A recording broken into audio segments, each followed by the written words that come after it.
TV7 Israel News is made possible thanks to your generous donations. Shalom and good evening. This is TV7 Israel News broadcast to you from Jerusalem. And in today's top stories, the conflict between Israel and the Islamist organizations in the Gaza Strip is seemingly ramping up.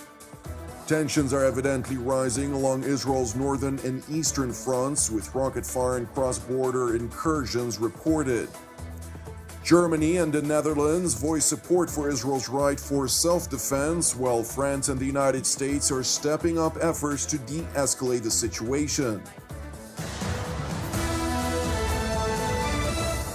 The conflict between Israel and the Islamist organizations in the Gaza Strip is seemingly ramping up, with roughly 300 rockets fired indiscriminately from the Hamas-controlled territory toward Israel's civilian communities over the course of the past 36 hours alone and counting. Among the multiple barrages directed at Israel, one projectile managed to directly strike a residential building in the Eshkol Regional Council this afternoon, killing at least 2 Israeli civilians and wounding 8 others, including 2 in severe condition. All the while in Gaza, the IDF is persisting with its aerial bombardments against militant targets, including in the neighborhood of Rimal, which houses infrastructure of senior officials of both Hamas and Islamic Jihad, while in tandem, IDF fighter jets, aircraft, and artillery batteries are focusing on further devastating the so-called Hamas Metro, which includes a subterranean network of tunnels, weapons caches, and other military infrastructure. Separately, tensions on Israel's northern and eastern fronts have seemingly reached new heights. On the northern front, 6 rockets were fired from Lebanon toward Israel. Thankfully, however, they all exploded in uninhabited areas in both Lebanese and Israeli territory. While it remains unclear who was responsible for the rocket fire from Lebanon, the IDF immediately retaliated by firing artillery shells toward the area from which the launches were made. In tandem, the IDF Home Front Command instructed to prepare bomb shelters in Israel's northern communities, which are situated up to 4 kilometers or roughly 2.5 miles from the Israeli-Lebanese border.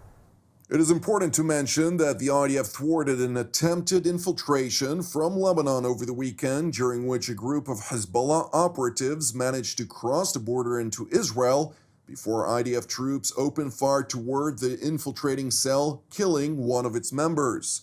Subsequently, during the funeral of the slain operative, his father declared his son's death to be a gift to the Palestinian people in particular and the Islamic resistance at large.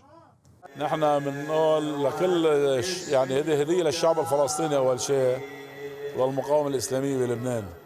وهذا محمد كان بوابة عبور لفلسطين. نحن طريق القدس عبدناها بالدم قبل الشهادة محمد. هذا ثالث شهيد من عائلتنا لفلسطين. وإن شاء الله بداية تحرير للقدس وللأقصى إن شاء الله. Separately, at a protest at the Lebanese border village of Kfar Kila, which is a predominantly Shiite stronghold of the Iranian proxy Hezbollah, local clerics and protesters called on Hezbollah Secretary General Hassan Nasrallah to join the Islamist organizations in Gaza in waging war against Israel with the aim of conquering Jerusalem. نبت غزة اليوم نداء القدس ونحن في كفر كلا في منطقة الجنوب نحيي المقاومة الإسلامية في لبنان وفي فلسطين ونطلب من سماحة الأمين العام على الدماء بأن تفتح الحدود أمام المجاهدين اللبنانيين والفلسطينيين كي نزحف بأعضاء أجسامنا وكل ما نملك لتحرير بيت المقدس. Meanwhile, on Israel's eastern front, an unmanned aerial vehicle attempted to penetrate Israeli airspace from the Hashemite Kingdom of Jordan. The IDF spokesperson's unit confirmed to TV7 that the UAV approached the Israeli border in the area of Emek HaMa'ayanot. It was closely monitored by the Israeli Air Force, and when it attempted to penetrate Israeli airspace, it was immediately intercepted, and its fragments were collected by Israel's security forces for further examination. This incident comes amid heightened tensions between Israel and Jordan, despite having a peace treaty, primarily over the situation in Jerusalem, where the Jordanian Islamic Waqf operates as the custodian of Islam's holiest sites, including on the Temple Mount. And while both Amman and Jerusalem regard their bilateral peace treaty as a strategic interest for both countries on multiple levels, many of Jordan's population, half of which is of Palestinian origin, regards Israel as a perpetual enemy.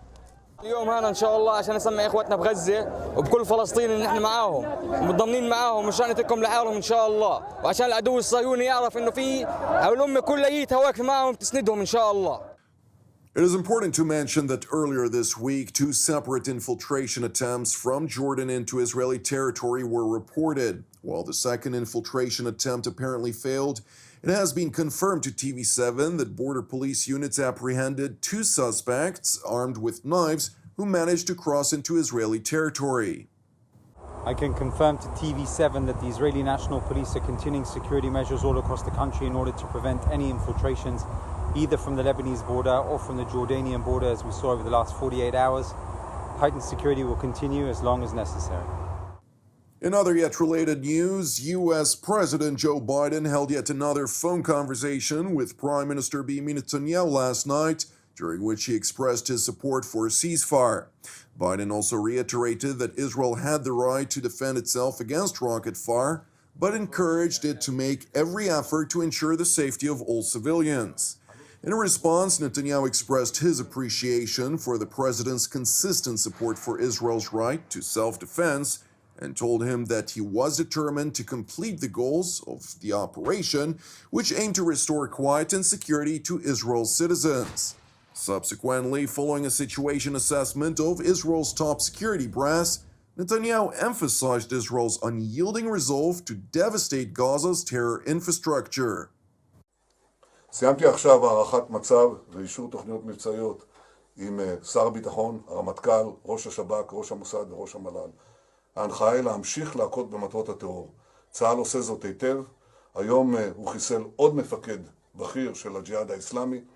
פגענו ביחידה הימית של החמאס, וגם ממשיכים להכות בתווך התת-קרקעי במטרו של החמאס.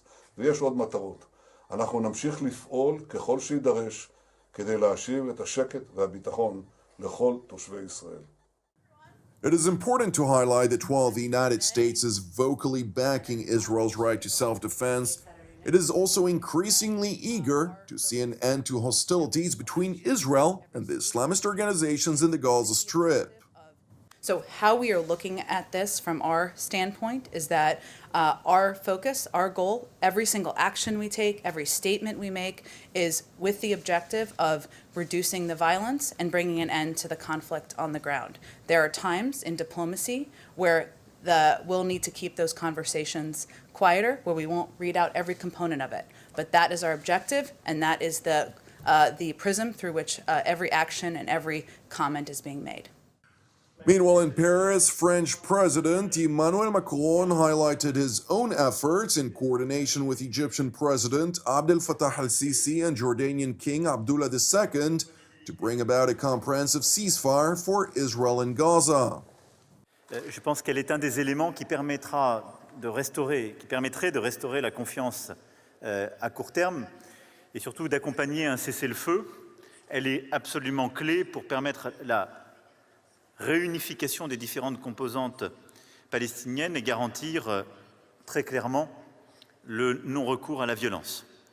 Et donc elle s'inscrit pour moi dans un processus justement de cessez-le-feu le plus rapide possible, ce que nous appelons évidemment de nos vœux, et la construction d'un chemin possible de discussion entre les différentes parties prenantes. À ce titre, nous avons décidé d'avoir dans les prochains jours une discussion avec le président Sisi et le roi de Jordanie pour pouvoir justement ensemble essayer de voir comment nous pourrions faire des propositions concrètes sur cette voie.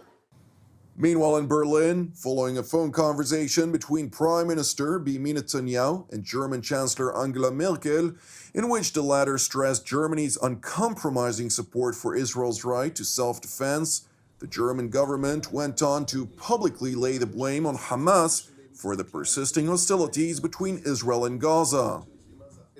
Der Raketenbeschuss der Hamas muss aufhören. Das ist Terror, der darauf ausgerichtet ist, willkürlich Menschen zu töten. Und wenn die israelische Luftabwehr nicht so viele Geschosse abfinge oder wenn nicht so viele Geschosse schon auf dem Territorium von Gaza niedergingen, dann wäre die Zahl der Opfer in den israelischen Städten auch noch höher. Und genau das ist ja auch die Absicht der Hamas. In dieser Situation steht die Bundesregierung zu Israel und zu seinem Recht, seine Bevölkerung zu schützen und sich selbst zu verteidigen. During the press briefing, Germany's foreign ministry spokeswoman revealed that Berlin's top diplomat, Heiko Maas, was in contact with his Qatari counterpart to try and find a tangible way to reach a ceasefire for Gaza. Die Hamas ist in der EU als Terrororganisation gelistet und die Ereignisse der letzten Tage haben noch mal genau gezeigt, warum. Deswegen sprechen wir nicht mit Hamas und das werden wir jetzt auch nicht ändern. Es hat ein Gespräch auch mit dem katarischen Außenminister stattgefunden. Wie Sie wissen, hat Katar eine ganz besondere Beziehung zur Hamas und wir haben natürlich auch in diesem Gespräch darauf gedrängt, oder der Außenminister hat in diesem Gespräch auch darauf gedrängt, dass man alle Kanäle nutzt, um auf die Akteure in der Region einzuwirken, damit es wirklich schnellstmöglich zu einer Beruhigung der Lage kommt. Alongside Berlin's support for Jerusalem, Prime Minister Netanyahu also received a phone call from his Dutch counterpart, Mark Rutte, who stressed the Netherlands' support for the Jewish state and its right for self-defense. Separately in Ankara, Turkish President Recep Tayyip Erdogan voiced outrage over the growing support, especially from the United States and Europe, for Israel, insisting that those countries supporting the Jewish state will face the same tragedies as Gaza is facing in the future. As for him and his nation, Erdogan vowed every one of the people of Turkey will stand watch over Jerusalem, which he formerly labeled as an Ottoman city. Bugün de tekrar hatırlatıyorum, 84 milyon hep birlikte Kudüs nöbetimizi devam ettiriyoruz, devam ettireceğiz. Thank you for watching us. I would like to encourage you today to join TV7 Israel and me in fervently praying for the peace of Jerusalem and the salvation of Israel, alongside prayers for the salvation and peace of the peoples residing in all of the Caribbean islands, as well as for our persecuted brothers and sisters around the world. I'm Jonathan Hassan wishing you an Erev Tov U'Mevorach, and we will see you again tomorrow at the same time.